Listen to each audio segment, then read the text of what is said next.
So I wanted to take a few minutes with this video to talk about 3 interesting PlayStation 5 stories, and if you could hit that like button on the video, thank you to those that do it, and as always, it's very much appreciated. Now, the stories I want to dive into today include Sony revealing big news in regards to their first-party lineup going forward into the next year, a secret PlayStation 5 title gets trademarked, and tomorrow is a big day for gaming. First, yes or no, do you currently own an Xbox console or not? Obviously, most of you here are, you own a PlayStation 5 console and are PlayStation gamers, but with tomorrow being potentially a very significant day for Xbox going forward, I'm curious how many of you have the console. So comment below yes or no if you have an Xbox console or not. Let me know down in the comments below.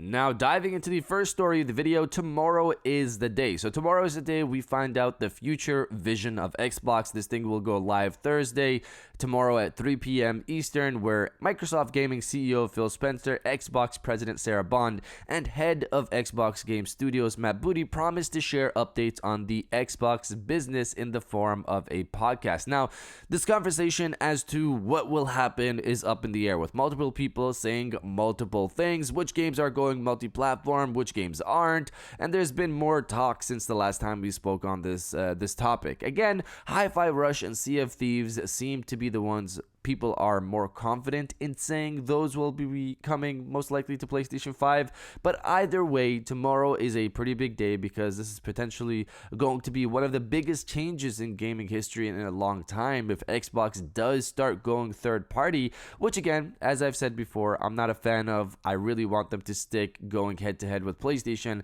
At most, what I think they should do is release Bethesda and Activision games on PlayStation, since they were originally third party development studios, and keep their first party Xbox Studios titles exclusive still. Don't release those on other platforms. Now, with that, they can release games on various platforms, make money off of those games, use that fund to fund their internal development teams, and give them the time that they need. That's just how I personally see it, and they could still release those Bethesda and Activision games on Game Pass day one to gain that benefit as well. Either way, we'll see how this plays out tomorrow. Before we get to the next story, we're almost at 100K, guys. So if you enjoyed the video so far and have been enjoying my videos, of course, hit that subscribe button. If you haven't done so yet, we're almost there.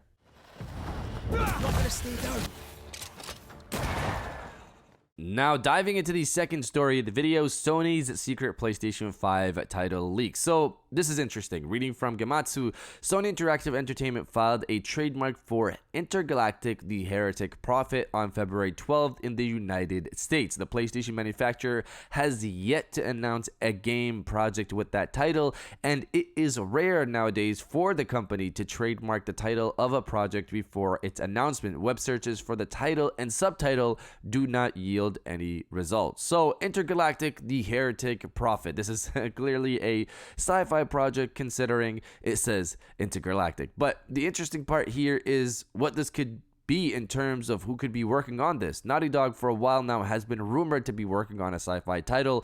Sony Santa Monica has also been rumored to be working on a sci-fi title as well. Now, Sony Santa Monica has been potentially working on their title longer than Naughty Dog, since Cory Barlog wasn't working on God of War Ragnarok after God of War 2018 released, and he moved on to his own project, which could be this game. I assume at the next PlayStation Showcase, Sony will be revealing multiple PlayStation first-party titles over there, considering how many of their studios have been working on titles for so long with no real updates as to what they're even doing.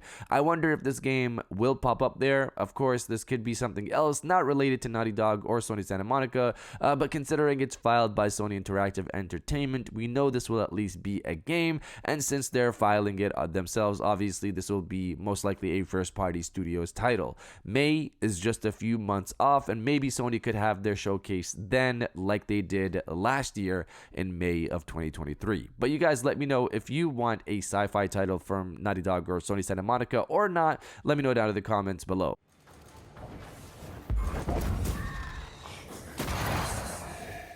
And now diving into the final story of the video, Ghost of Tsushima 2 release date hinted by Sony. So This is pretty big. Reading from Video Game Chronicle, PlayStation 5 has now sold 54.7 million units. Sony confirms it will fall short of the lofty 25 million fiscal year target. Sony says it expects PlayStation 5 hardware sales to gradually decline during its next fiscal year, which runs from April 2024 to March 2025, and confirmed its plans to release no major existing franchise titles during this 12-month period. Regarding first-party software, we aim to continue to focus on producing high-quality productions and producing live service games.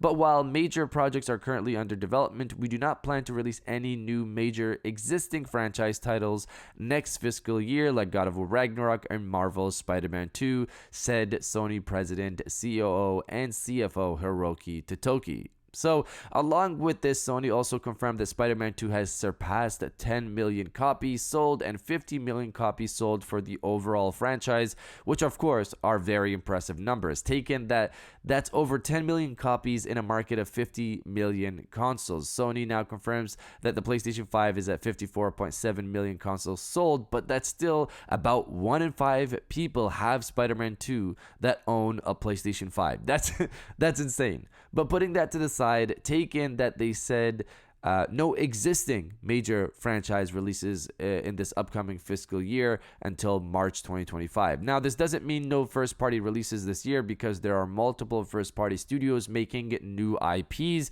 and those aren't existing franchises, and those could still release this year. This is saying no existing IPs will release this year, like a God of War Ragnarok or like a Spider-Man 2 sequels, big major existing franchises. So when it comes to something like Ghost of Tsushima 2, it'll at the earliest release in April of 2025. That's pretty much what it's saying here. Don't expect this title to come out this year. Don't expect it to come out early next year. At the earliest, it's going to come out after March 2025. I will say this, I was hoping for it to release this year only because it'll be 4 years since Ghost of Tsushima 1 release come this summer. Either way, I'll be there for Ghost of Tsushima 2 whenever it drops, but now we know it's not coming until after March 2025 at the earliest. But you guys let me know if you want a sequel to Ghost of Tsushima or not. Let me know down in the comments below. And if you guys did enjoy this video, please hit that like button. As it always helps, and subscribe if you're new. I got new videos every Monday, Wednesday, and Friday. And now I'll check you guys out on the next one. And welcome back to the after show. This is the part of the video where we have a little fun down in the comments below. If you're old, welcome back. If you're new, welcome. For today's thing, what I want you guys to do is to body, obliterate, destroy, and overall harass the comment section with bring on the new IPs. So while there might not be any major existing franchise releases coming this year from first-party studios, this still leaves room open for new IPs. We know multiple first-party studios are working on new IPs, so hopefully we see one of those come later this year outside of something like Concord. But if you guys are excited for this as well, new IPs from Sony first-party studios, destroy the comment section with bring on the new IPs, and I'll definitely heart those comments like I always do, because I appreciate everybody who stays to the end of my videos. And now I'll check you guys out on the next one.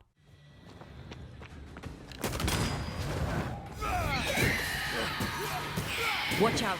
Spectre possession.